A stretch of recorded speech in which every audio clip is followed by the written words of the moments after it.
매일 성경 묵상을 돕는 해설 가이드입니다. 안녕하세요, 묵상 코치입니다. 함께 읽고 나눌 말씀은 요한복음 2장 1절에서 12절까지 말씀입니다. 예수님은 혼인잔치에서 기적을 행하십니다. 물을 포도주로 만든 것입니다. 공간복음에서도 예수님은 기적을 행하고 치유와 축기를 행하십니다. 이것들은 하나님 나라의 향연입니다. 특별히 요한복음에서 기적은 표적입니다. 이 표적은 기적이라는 사실보다 그 의미가 더 중요합니다. 그래서 예수님의 표적은 예수님의 영광을 받을 것을 나타내는 것입니다. 그것은 다름이 아닌 예수님의 십자가입니다. 즉 예수님이 하나님의 어린 양으로 모든 사람을 구원할 자라는 것을 나타내는 것입니다. 이것을 통해 예수님을 따랐던 제자들은 비로소 예수님이 그런 분이라는 것을 믿게 됩니다. 1절에서 5절 읽겠습니다. 사흘째 되던 날 갈릴리 가나에 혼례가 있어 예수의 어머니도 거기 계시고 예수와 그 제자들도 혼례 청함을 받았더니 포도주가 떨어진지라. 예수의 어머니가 예수에게 이르되 저들에게 포도주가 없다 하니 예수께서 이르시되 여자여 나와 무슨 상관이 있나이까? 내 때가 아직 이르지 아니하였나이다. 그의 어머니가 하인들에게 이르되 너에게 무슨 말씀을 하시든지 그대로 하라 하니라. 1절에서 2절은 혼인잔치의 초대를 받는 내용입니다. 제자 무리를 형성한 후 예수님의 첫 행보는 혼인잔치에 참여하는 것입니다. 공간복음에서도 예수님이 혼인잔치에 참여하는 것은 일상적인 일이었습니다. 특별한 것은 여기에는 예수님의 어머니가 이 잔치에 같이 참여한다는 것입니다. 이것은 앞으로 어머니가 여기에서 벌어질 일에 어떤 식으로든 역할이 있다는 것을 예시하는 것입니다. 또 날짜로 보면 마지막으로 제자를 모집한 날부터 사흘밖에 되지 않았는데 제자들도 여기에 초대되었던 것입니다. 이것 또한 여기서 일어날 일들을 통해서 이제 막 제자가 된 사람들에게 무언가 변화가 일어날 것이라는 것을 암시하고 있는 것입니다. 3절에서 4절은 어머니와 예수님의 대화입니다. 드디어 문제가 생겼습니다. 혼인잔치의 핵심 음식인 포도주가 떨어진 것입니다. 사실 여기서 걱정해야 될 사람은 신랑 측 혼주입니다. 그런데 예수님의 어머니가 이 문제를 해결하라고 나서는 것을 보면 그녀는 아마 그 가족과 친척 관계 혹은 그에 준하는 긴밀한 관계였을 것으로 보입니다. 예수님의 어머니는 이 문제를 예수님에게 말합니다. 이는 일상적인 반응이 아닙니다. 왜 예수님의 어머니는 예수님께 이 문제를 말했을까요? 그가 이 잔치를 위해 어떤 기적을 행할 것을 기대한 것일까요? 요한복음에서는 이 기적이 예수님이 행한 처음 기적이라고 말합니다. 예수님의 기적을 기대한 것은 아니었다면 예수님의 어머니는 왜 이런 말을 예수님께 했을까요? 예수님의 어머니도 실상에서 벌어지는 일상적 문제에 대해 보통 사람의 생각과 같은 관점으로 말하고 있는 것입니다. 예수님에게 기적적인 것이 아닌 어떤 해결책을 구해보라는 것입니다. 이것은 요한복음 7장 3절에서 5절에 약간은 다르지만 예수님의 동생들이 예수님이 성공하려면 왜 예루살렘에 가지 않고 갈릴리에 머물러 있냐라고 말한 태도와 비슷합니다. 여기서 마리아도 예수님을 일상적인 필요를 채워주는 인물로 오해한 것입니다. 이에 대한 예수님의 꾸중은 아들로서 어머니에게 할 수 있는 말 이상입니다. 예수님은 부드러운 존칭어로 여인이라는 말을 쓰지만 이것은 예수님이 여성 제자들을 부를 때 사용하는 말이지 사실상 어머니를 부르는 말은 아닙니다. 공생애를 시작하면서 예수님은 왕적 메시아로서 가족의 범주를 넘어 어머니를 일종의 여성 제자 가운데 하나로 생각하고 있음을 보여줍니다. 특히 예수님의 말, 이 일이 나와 무슨 상관이 있나이까? 라는 말은 공간복음에서 귀신이 예수님에게 주로 한 말인 것을 감안하면 앞에서 마리아가 한 말은 그녀가 예수님을 오해하고 한 것임을 확증해주고 있는 것입니다. 5절은 예수님의 어머니의 권고입니다. 이 구절에서 예수님의 어머니가 한 말은 수수께끼 같습니다. 예수님께 잘못된 것을 기대하여 꾸중을 들은 어머니는 예수님께 반박하기는커녕 일하는 사람들에게 예수님의 말을 잘 따르라고 권고하고 있기 때문입니다. 한편으로 마리아가 계속해서 예수님을 오해하고 있는 것이라고도 생각할 수 있습니다. 하지만 예수님의 말을 존중해서 그가 무슨 말을 하든지 그대로 순종하라는 것은 어떤 식으로든 마리아의 예수님 이해에 대한 변화가 일어났음을 말해줍니다. 마치 사마리아 여인이 처음에는 예수님을 오해하여 먹는 물을 달라고 요청하지만 후에 예수님을 그리스도로 소개하듯 예수님의 어머니도 처음에는 예수님의 활동을 일상적인 먹는 문제 해결 정도로 이해했다가 그에게 그 이상의 무엇이 있음을 알게 된 것입니다. 물론 여기에는 이것이 짧게 기록되었기 때문에 구체적으로 어떤 신경의 변화가 일어난지는 알 수 없습니다. 다만 예수님의 어머니를 예수님이 십자가를 지는 데까지 따라가는 등 끝까지 예수님을 따른 여인 중 한 명으로 기록한 것을 볼 때 요한이 제자로서 예수님의 어머니에 대한 변화가 일어난 것을 묘사하고 있는 것은 분명합니다.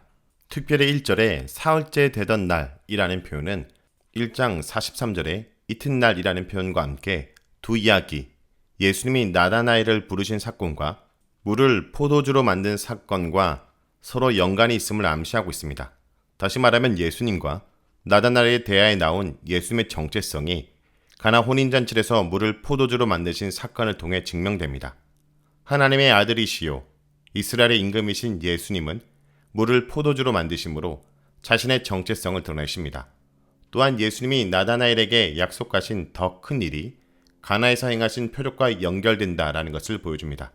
예수님은 이 사건에 개입하는 것을 꺼려하셨습니다.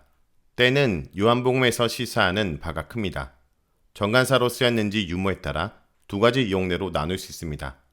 정간사가 붙을 때는 대부분 예수님의 죽음과 부활, 승천의 때를 가리킵니다. 정간사 없이 사용된 때는 신자들에게 미치는 그의 때의 결과를 의미합니다. 한편 요한복음의 때는 다분히 그의 죽음의 강조점이 있는 것이 사실입니다. 예수님의 죽음이 요한복음의 때를 해석할 수 있는 해석학적 열쇠가 됩니다. 그러므로 4절에 나오는 예수님의 때는 그의 죽음과 부활, 승천을 포괄하는 의미이지만 다분히 예수님의 죽음을 강조하고 있다라고도 볼 수 있습니다. 다음은 6절에서 12절 읽겠습니다. 거기에 유대 내 정결 예식을 따라 두세 통 드는 돌 항아리 6이 놓였는지라. 예수께서 그들에게 이르시되 항아리에 물을 채우라 하신즉 아기까지 채우니 이제는 떠서 연회장에게 갖다 주라 하시매 갖다 주었더니 연회장은 물로 된 포도주를 맛보고도 어디서 났는지 알지 못하되 물도 온 하인들은 알더라. 연회장이 신랑을 불러 말하되 사람마다 먼저 좋은 포도주를 내고 취한 후에 낮은 것을 내거늘 그들은 지금까지 좋은 포도주를 두었도다 하니라. 예수께서 이 첫 표적을 갈릴리 가나에서 행하여 그의 영광을 나타내심에 제자들이 그를 믿으니라. 그 후에 예수께서 그 어머니와 형제들과 제자들과 함께 가버나움으로 내려가셨으나 거기에 여러 날 계시지는 아니하시니라. 6절은 표적의 배경입니다. 여기에는 예수님이 기적을 행하는 배경이 나옵니다. 그것은 유대인이 정결 예식을 행하는 도구들입니다. 예수님의 이런 배경에서 기적을 행하시는 것은 이제 더 이상 이런 예식이 필요 없다는 것을 암시할 수도 있습니다. 다만 6이라는 숫자나 돌 항아리와 같은 것에까지 어떤 상징이 있다라고 보는 것은 지나친 알레고리적 해석이 될 수 있습니다. 7절에서 8절은 예수님의 표적을 행하시는 내용입니다. 이제 예수님은 기적을 행하십니다. 그 통에 물을 붓게 하고 그것을 포도주로 만듭니다. 그 기적을 행하기 위해 그가 한 일은 돌 항아리에 물을 부으라고 말한 것입니다. 바로 앞에서 마리아는 예수님의 말을 따르라고 했는데 여기서 이 말을 통해 예수님은 기적을 행한 것입니다. 몇 가지 주목할 것은 첫째, 물이 변해서 포도주가 되었다라는 것입니다. 물이 무엇을 상징하든지 간에 여기서 새 포도주는 예수님을 상징합니다. 이제 물이 포도주로 대체된 것입니다. 예수님이 건물 성전을 대체하는 성전이듯 예수님은 그것을 먹고 기쁨을 얻는 새 포도주인 것입니다. 둘째, 이 포도주는 항아리에 아기까지 채워지는 풍성한 것이었습니다. 예수님에 의해서 대체되는 새 질서의 특징이 바로 풍성함이라는 것을 보여줍니다. 9절에서 10절은 연회장의 반응입니다.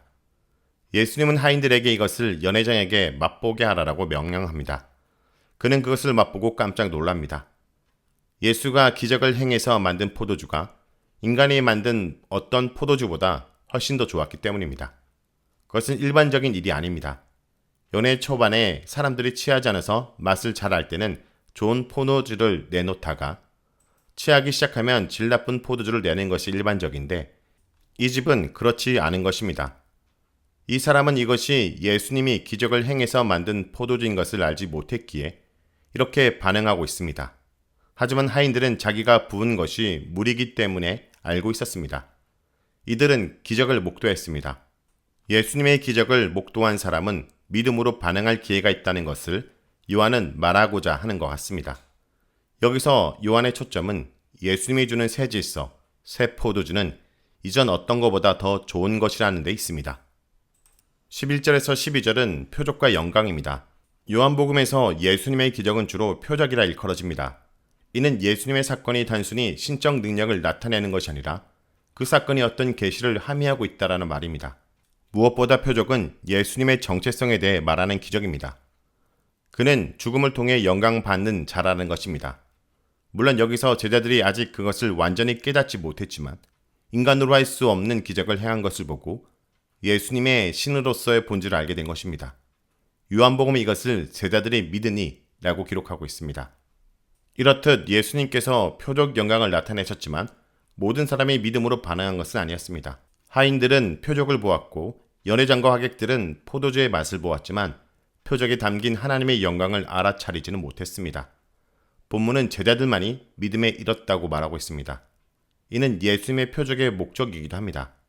예수님께서 표적을 보이신 것은 사람들의 믿음을 위함이요 믿고 영생을 얻기 위함입니다. 자, 여기까지가 요한복음 2장 1절에서 12절까지 말씀입니다. 오늘 말씀을 통해 우리는 무엇을 묵상하고 적용해야 할까요? 예수님은 새 언약의 시대를 열기 위해 오셨습니다.